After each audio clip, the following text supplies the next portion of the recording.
Today on the show, we're going to talk about the green bubble. Ronnie knows what that is. And another thing broke down in my home, which is the refrigerator. Just as we thought we got everything almost fixed, we had to replace the refrigerator. Why would I bring that up on about 5-acre tech? Because there's technology in it. Also, we're going to talk about the property. There's some things we're getting ready to do. All of this on 5-acre tech.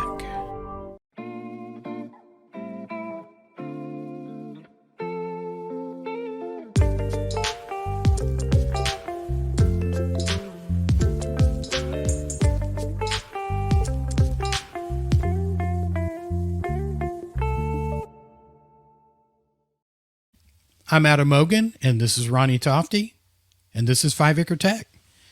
So, Ronnie, what do we got today? Not a lot. Not a lot? Not really. I don't know. I thought it was a lot. Oh, maybe you're right. I thought it was a lot, but at least I thought that. The green bubble. The green bubble. What is the green bubble? I've never seen a green bubble. I have no idea. I don't know what you're talking Well, about. we have green bubbles on the Why iPhone. do you have green bubbles on your phone? Your iPhone. Because the totally inferior Android phone sends over this green bubble message. They can't do it in a blue message, which shows all of the nice features that the iPhone has, which is you can see when somebody's read, you can see when they're typing, pictures come in clear. It's amazing stuff. It's so annoying, the green, apparently, huh? Apparently so. I never even knew there was something about it until you brought it up one day. But Did you? That's about to change. Yeah. We just read an article Yep. about RCS. What is RCS? I don't know what it stands for, but Yeah. it's what Android has been using for quite a while now to send its messages. An iPhone would not use it and would not accept it. That's right. So that is why everyone got a green bubble. Basically, the communication on, apparently they started using RCS in the Android world, but iPhone won't pick up the communication on it and work with it. And so it seems that everything was coming over either directly to the iPhone or into iMessage as SMS or MMS. And so that's the old way of doing things, and that was all done over cellular originally. Maybe still doing it over cellular, except everything's kind of gone towards the direction of throwing everything over the internet on mobile phones. So maybe that's the way it's working. But now Apple is going to allow this to happen sometime next year, we understand. There's going to be an update on your phone. Yep. And it's going to start working and everybody's going to be happy. So we're a little bit closer to not having to talk bad about iPhones and Android phones anymore. Yeah, it's interesting is I thought this whole time I was giving iPhone credit for their messaging system. It was superior. And in some ways it kind of is as far as the iMessaging part of it. Yeah. It is very good. But they were not allowing Android to use their high quality messaging system with their phones. Yeah. So if you thought it was Android the whole time, we were all mistaken. It's true.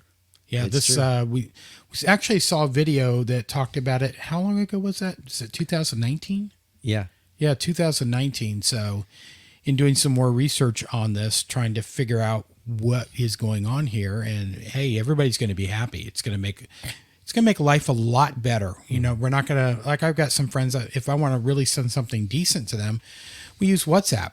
Mm-hmm. There's nothing wrong with that, but everybody would rather use just their main message app. Mm-hmm. You know, it's just going to be better to do it that way. You know, one thing I didn't remember reading or knowing, I don't think it's going to allow FaceTime still. Yeah, but any FaceTime caller can initiate a call using FaceTime and sending a web link to a phone or a computer. So we can still initiate a call. Kind of like if you're paying for Zoom and you want to initiate a call with everybody, you can do that. So it's possible. So there's a lot of possibility. Don't forget, if you're using FaceTime, you can send a link to people, through email, through messaging, So they can connect to that either through the web, on a web browser, on your computer, or on an Android phone. So yeah, you can do that. It's very interesting. It is. It just seems like it's getting closer and closer. So I thought, with all the banter going on between us, one day there was going to end up like a riot on the street somewhere, about all this. But I think they've done what they can to contain this riot. iPhone is finally catching up to Android. Yeah. First the USB-C. Yep. And now RCS. Yeah, we thought we had the superior phone. There's good and bad about both. It's just what you like. I don't know what I'm going to say. It really is. I don't know what I'm going to say. It's if it goes away, I don't think we're going to have much to talk about on the show. We may have to cancel it. You paid for more and you got less. That's all I have to say. Yeah. Certainly did. Certainly did. I don't know that that's true. It's funny to say though, for me. So, did you hear what happened? Yes.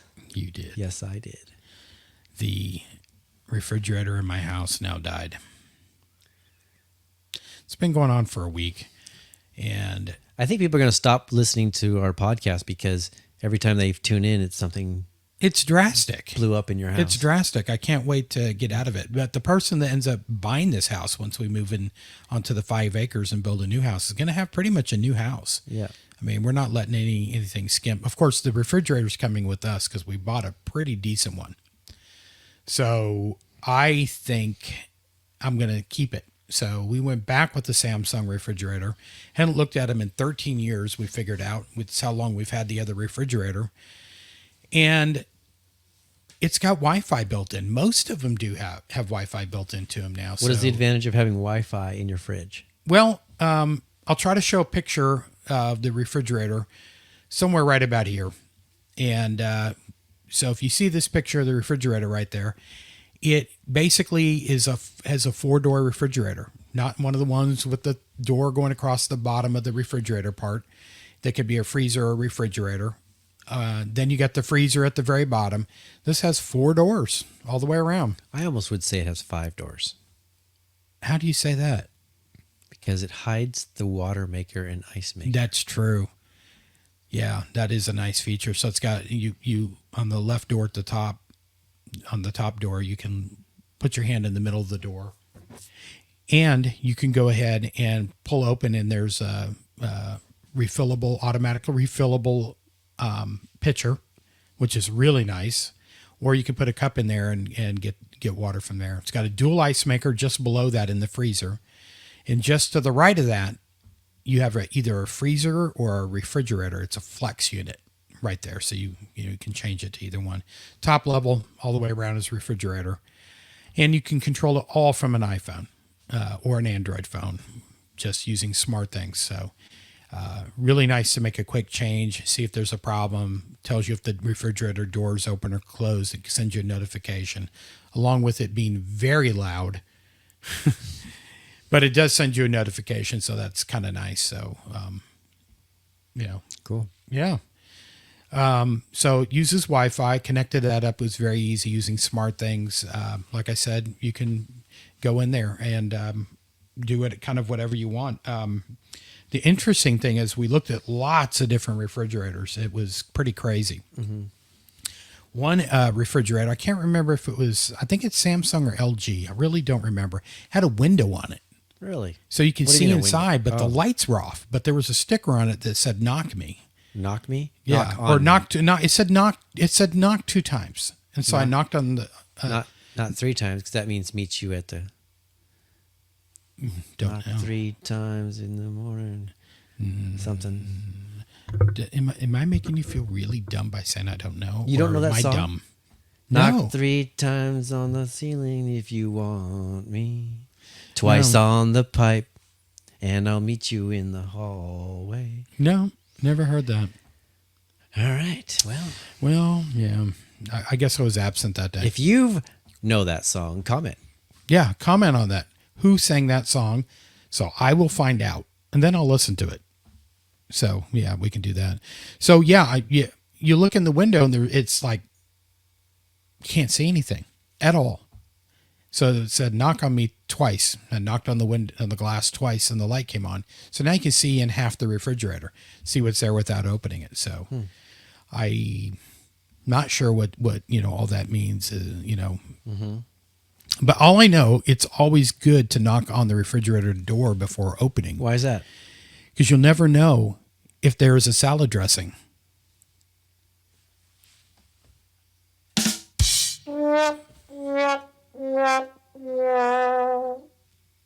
Dad joke. Dad joke.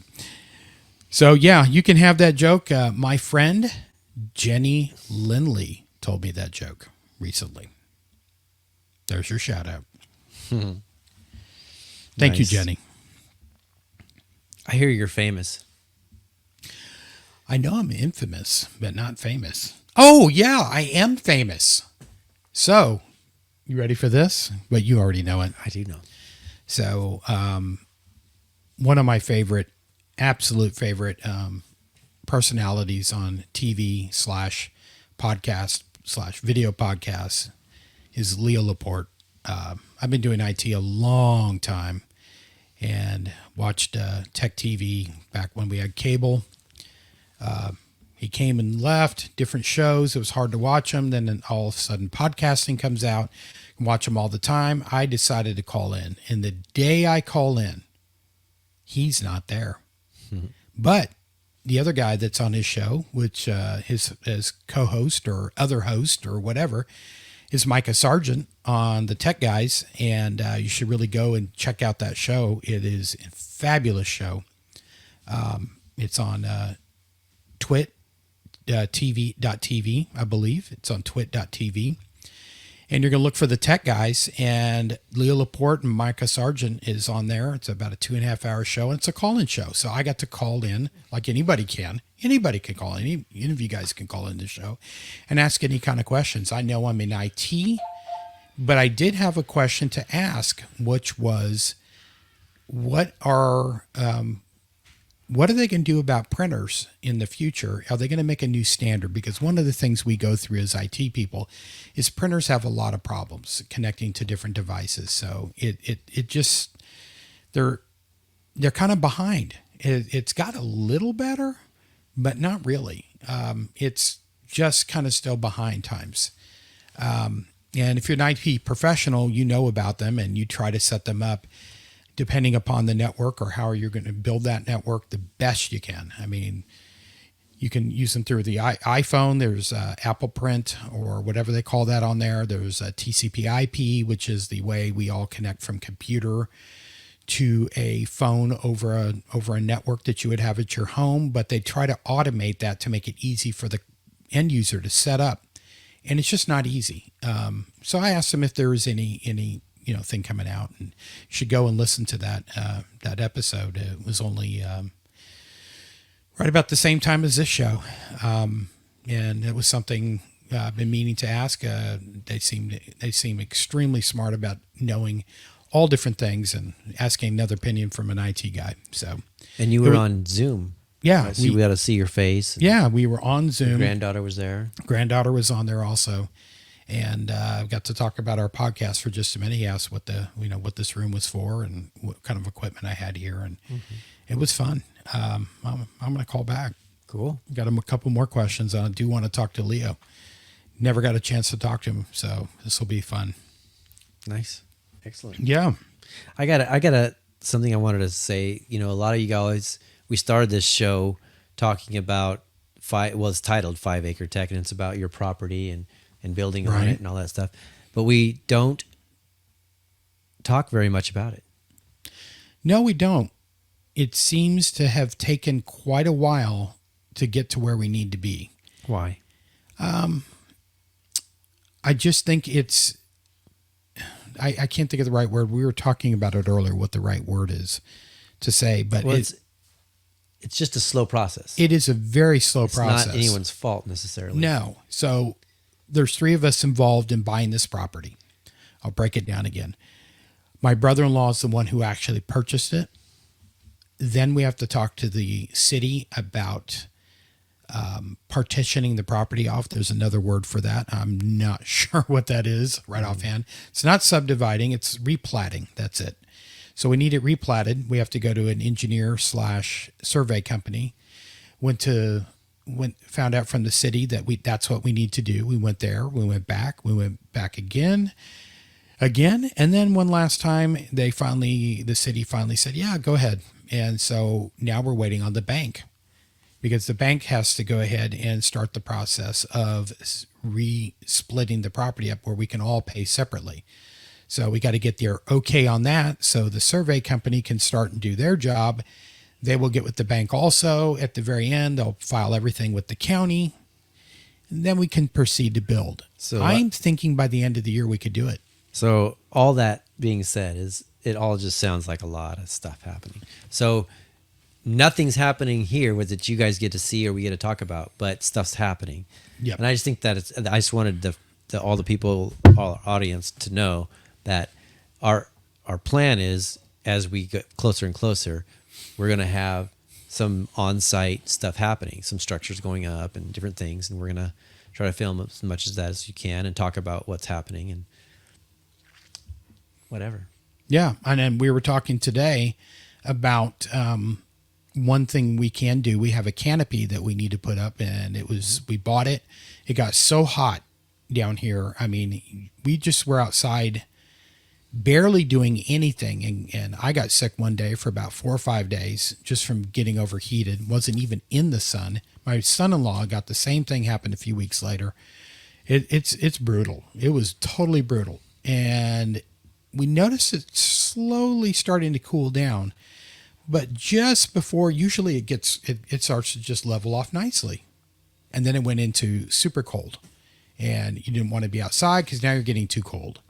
And not freezing yet, but so it's been a very strange year. Mm-hmm. So now we're at the point that we can start doing a few things out at the property. One of the things we want to do is build a canopy. We're going to put a YouTube video together on that, talk about it on the show again. And that canopy will hold the tractor in there. And that is where we're going to put the solar generator, the T-Mobile home internet, and set up Wi-Fi cameras out there. So, because we don't have any power.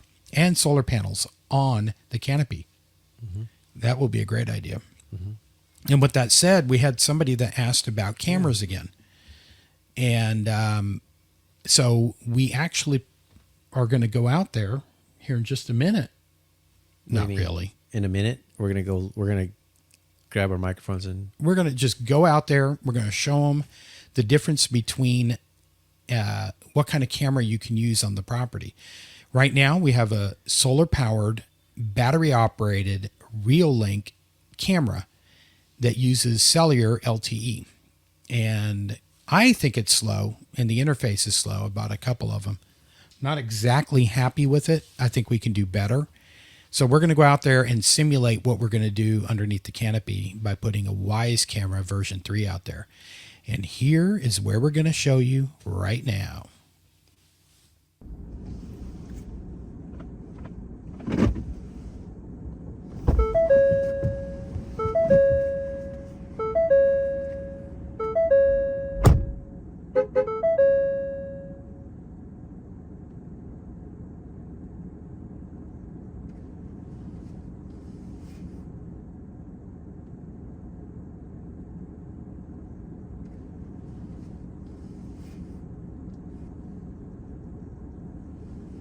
We thought we would show you the Reolink camera, and this is where we put it on the property.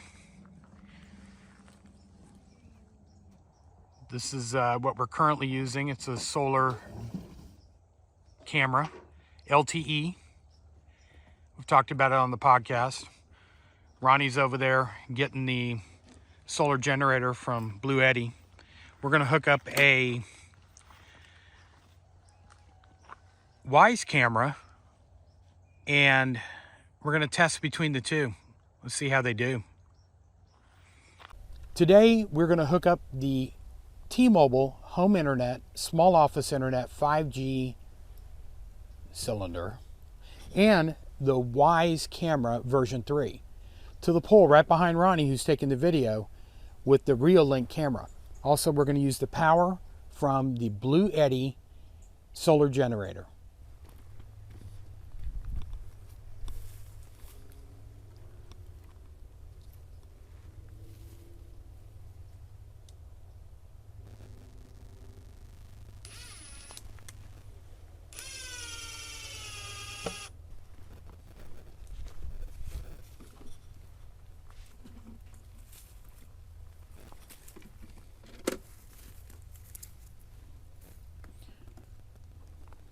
For this test, we're going to use the Blue Eddy solar generator, the T-Mobile home internet tower, and we're going to have the Wyze version 3 camera set up, and we're also going to have the Reolink.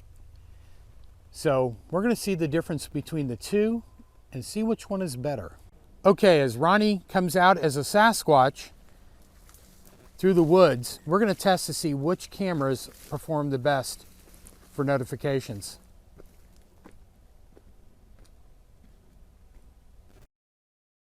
This is the Reolink camera.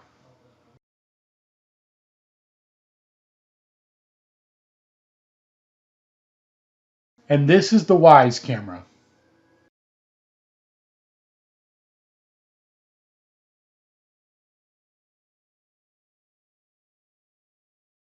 Okay, so the Reolink camera here at the top is a cellular LTE camera.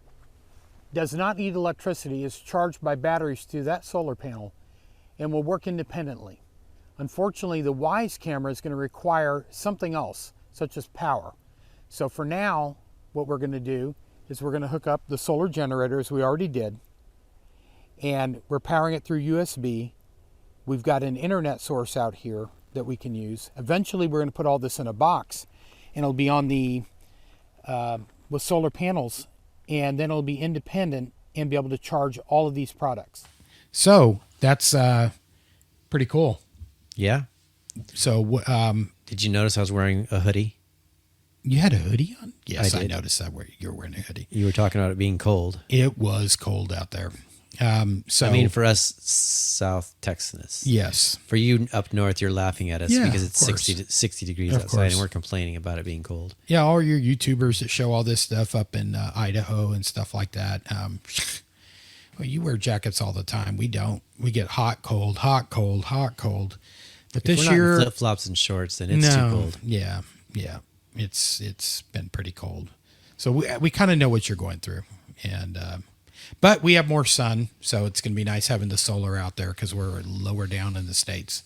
So we'll have to see how the solar panel performs, and maybe we'll get on some of the other things before the flood happened, and we can actually show you. You know, we were talking about the hooking up the solar generator to the RV, stuff like that. So I'm hoping we can get a few people out there and put up the canopy and then we Ronnie and I can work on getting the other cameras out there. But it was really interesting, the difference between these two cameras, and frankly I think I'd rather go with the Wyze camera and go that route and try to get things out there. I do have another solar camera from Wyze that's battery operated that's similar to the Ring camera or the Reolink, and we're going to actually install that on that same pole, and it's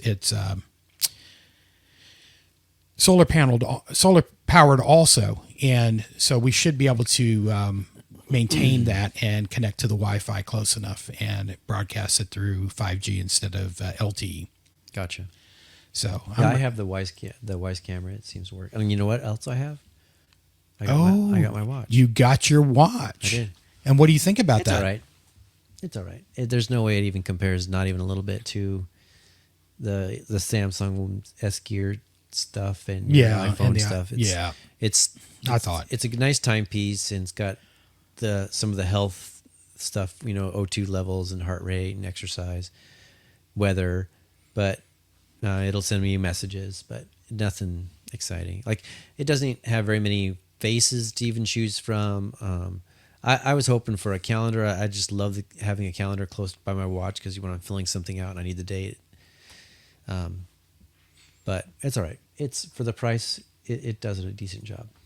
Yeah, we talked quite a bit about it, and Ronnie having a Android watch and me having an Apple watch, and we had a good better one. I mean, I've got the Apple Watch Ultra, and very incredible watch. See if we got a flashlight on it right here. Probably see that pop up. Boom. And it is the little subtleties that you just really never use except for wearing it. It is a great companion. So if you don't have an Apple Watch or a Samsung Watch, these are really good. I mean, the subtleties, like I said, you're using navigation, you're getting notifications. They don't come on your phone. You can make it silent. They tap you using haptics. Fantastic. I mean, absolutely fantastic. I have not used this one, but it's priced really well. What was the price on it? $35, $40. Yeah, $35, $40. I mean, you really can't go wrong, and Wise has got a good name so far. Just have to see what happens in the future with them. Mm-hmm. Yeah. Let's see, what else do we have? The I brought up faxing in the and different other things you can print. Let's go back to the printing conversation. So, when you have a bunch of Alexas in your home and you have everything set up correctly, you can actually tell Alexa to print something and it'll print right to your printer. Or you can buy an Alexa printer. They had one for a while that was a sticky note printer. I got one. It's pretty cool. And she'll print little mazes or things, but you can have it do a lot more things than that. And you can ask your Alexa about that and learn how to set it up. The other things I talked to the tech guys about was brought up quickly about faxing, and is it dead? I know it should be. But a lot of it's such an old technology. It's kind of like talking about the SMS and the MMS. It's such an old technology. Why can't we get rid of it? When is it going to happen? And there is a lot of services you can go. You don't have to have a regular phone line anymore. One company I use quite often is T38fax.com, and is absolutely incredible. Inexpensive. You're going to pay between $11 and $15 a month if you don't fax a lot. It does do it by how many faxes you send and stuff like that, but it's inexpensive. Overall, it's cheaper than the AT&T line that's going to charge you like $90 somewhere, give or take $20 each direction. And being analog, but they are able to do it voice over IP. They can tell you how to set up your device. Pretty good. It's pretty awesome. So, is it dead? It should be. It's secure, so a lot of people can't break into it. It's encrypted. It's still a useful tool because things aren't going away. Kind of like the printer conversation. Things aren't going away. Who knows if we're going to get a new standard or not. But, yeah, it'd be interesting. Cool. Well, I think we talked about this before. Okay. But when was the internet started? I am not exactly sure. All I know is we talked about technology being pretty old, so I'm assuming the internet was probably from 1742. 1742. No. Ding-a-ling. So let's do this. Let's ask the internet. Ziggy, when was the first internet? The first internet was created in the 1970s by Robert Kahn and Vint Cerf. They developed the fundamental communication protocols that are still in use today. Ziggy, what was the name of the first internet? Here's something I found on reference.com.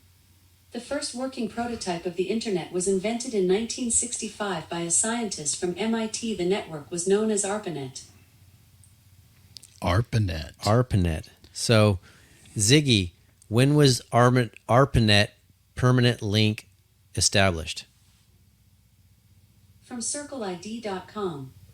The first permanent ARPANET link was eventually established on November 21st, 1969. So there you go. Right around this time of year in 1969. ARPANET. I wish it was called ARPANET. ARPANET would be awesome. Just a new word. We did not talk about this. So if I throw you off, sorry. Okay, no. But We can talk about anything. This, oh man, I just lost it. This, where I found this, has a little plaque talking about this ARPANET, and it says SRI was the first. It was one of the first 2 nodes with the University of California at Los Angeles on the ARPANET. SRI. Does that sound familiar? No. Siri? Siri? What do you mean? Which word? E-W. How do you spell Siri? SRI? I don't. Is that what that's talking about? No. Siri is another program that Apple bought many years ago. Okay. Well, that's what I was wondering, if it was something similar. And I'm No. like, oh. No. Unfortunately, it's something different. Okay. All right. Yeah.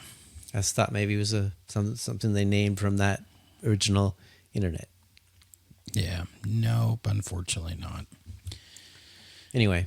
But this show is being recorded on a different date than the giveaway. Oh, the giveaway. The giveaway. So right about here, in just a minute, we're going to announce the person who won the giveaway. But at this moment, we don't know who it is. We don't know who it is. So we're going to leave a blank spot to insert a video.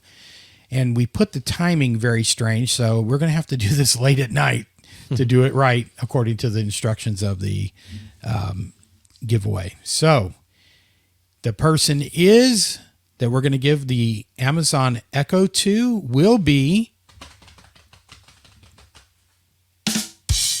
Oh, that that's wasn't the the wrong right drum roll. wrong That's set. the wrong kind of drum roll. But listen to this. Hey, everybody. Just want to let you know who the winner is. It's Ryan in Florida. Thanks, everyone, for commenting, and hopefully you continue to like our podcast and then help us out by commenting and subscribing. We definitely appreciate it. And back to you, Ronnie and Adam. All right. Congratulations to whoever I said or Ronnie said. We don't know because we're going to Hopefully insert it they later. enjoy it. Yeah. Hopefully you guys enjoy it. We'll ship it out to you. Please follow the instructions on what you need to do. That's listed on the YouTube descriptions area of the latest episode. 14 and 15. 15 has who won, and 14 will have the instructions on what to do to win it. If nobody wins it, we'll put it back and we'll go from there. Or we'll pick the next person down from the list. So awesome. Is that it? Is that it for our show? I don't know. I seem to want to talk about more stuff, What? but I don't really have anything else. Well, I think what you're going to see is the show's a little bit longer than what we think because we have some videos to add into this. That's true. That's true. Maybe that's what it is. So, anyways, I guess at this point we can close it out. We appreciate you guys listening, and until the next episode.